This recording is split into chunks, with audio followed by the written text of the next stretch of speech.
it as far as not quite stopping at first resistance, but not quite cranking all the way on them. Make sense? Yes. Okay. So a lot of the MMTs we're gonna do, particularly like all the stuff for the toes, we're gonna do them all together. So there's always gonna be 2 points of contact on the proximal and the distal. Especially for the extensors, there's usually not a purpose to actually break those ones up and perform them separately. They're weaker muscles, weaker tendons. So applying force through both will be a little bit safer to perform. Whereas the flexors, clinically, maybe you want to decipher one versus the other, so it'd be a little bit more appropriate if you wanted to go through those. So we will start with just the big toe, since that's the easiest one to kind of visualize and perform.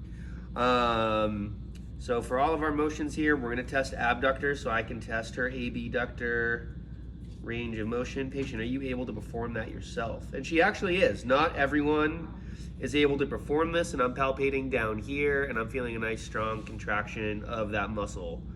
Remember, functionally, this one is one of the components that supports the arch. What else would be your other big 2 things that help with arch support directly? Is it the ligaments, the long and the short ligaments? Apparonius or plantar apparonius? Flexor. Plantar what? He means plantar fascia. Fascia. Yeah, so your plantar fascia, your abductor hallucis, and the posterior tib. So flexor hallucis does kind of support the arch a little bit, but I would, thinking about it clinically, that is one that people tend to overuse to try and support their arch as a substitution for a weak or just not knowing how to activate their tib posterior. So remember, tib posterior attaches directly to navicular and pulls it kind of posteriorly, which helps raise that arch. So that's going to be your number 1 muscular support, whereas the plantar fascia is a little bit more of a passive support. And then abductor is going to just kind of help those out a little bit. So like I said, you will get some arch support by activating flexor hallucis, but that's more of a compensation for a weak tib posterior.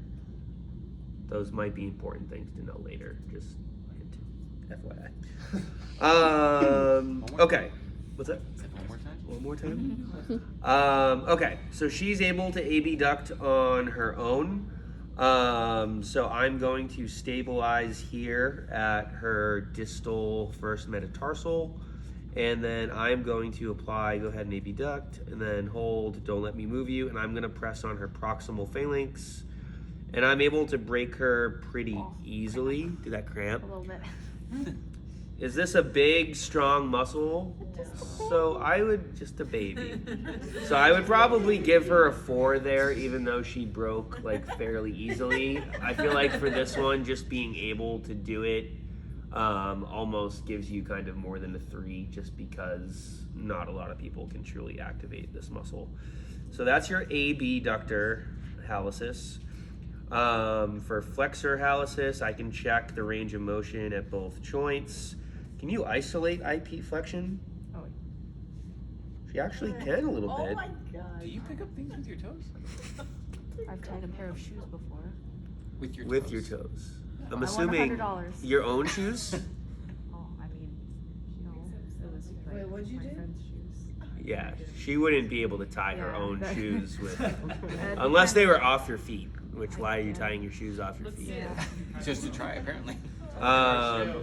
Okay, so for this one, I don't think I would be here. I think I would be on the other side for a better line of force.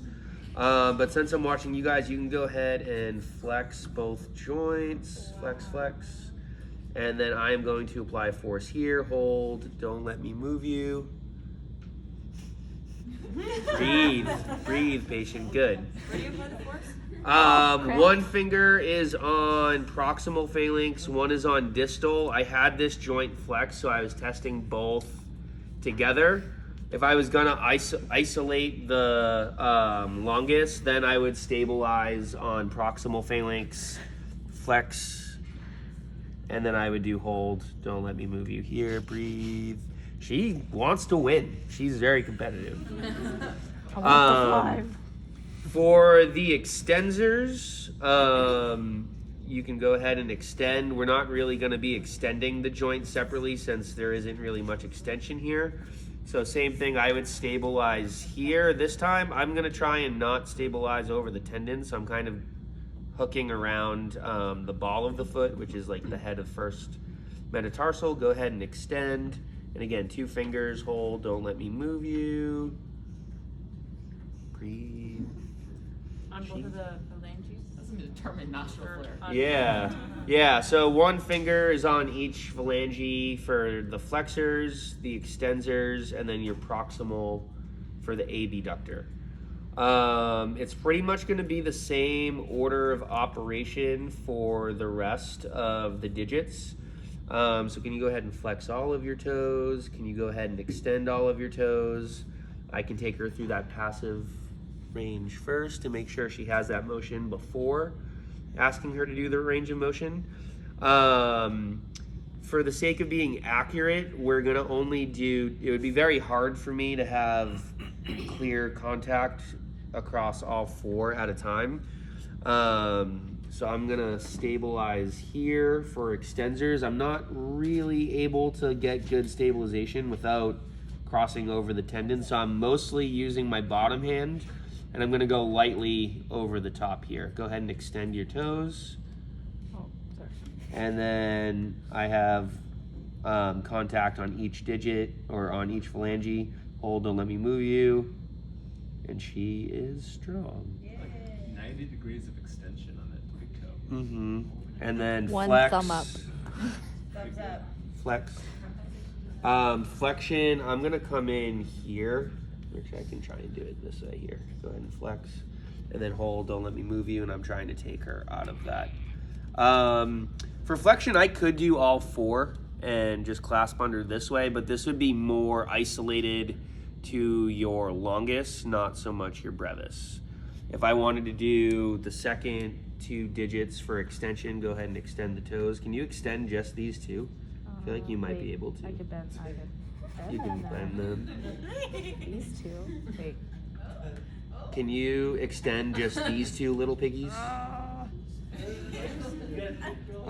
So here, I might come over the top for these 2. Hold, don't let me move you. Rather than trying to just isolate kind of this way here. I can do it this way, but it would be valid to come over this way as well to match.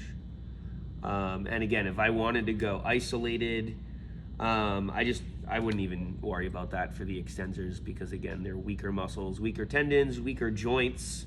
So particularly, I wouldn't want to just be on like the distal phalanx here because that would put a lot of pressure on this joint here.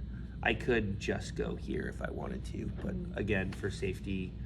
Okay, so that covers all of the toes.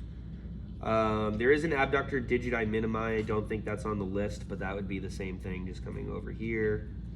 Actually, this one, is there a longus and a brevis? For what? It's just Yes, for both. brevis. Flexor and extensor longus brevis. But abductor minimi, is there a No. longus? Oh, no, sorry. Okay. Do we have to Flex. differentiate? Flexors and extensors. What's Do we that? have to differentiate between like the flexor digitorum longus, extensor hallucis longus, brevis? No. No, we're gonna just test them all together. In the toes, it's really hard to try and get on like proximal versus Oh, yeah. distal phalanx. Where was the force applied for abductor hallucis? On the proximal phalanx, the medial aspect, pushing straight into adduction. Thank you.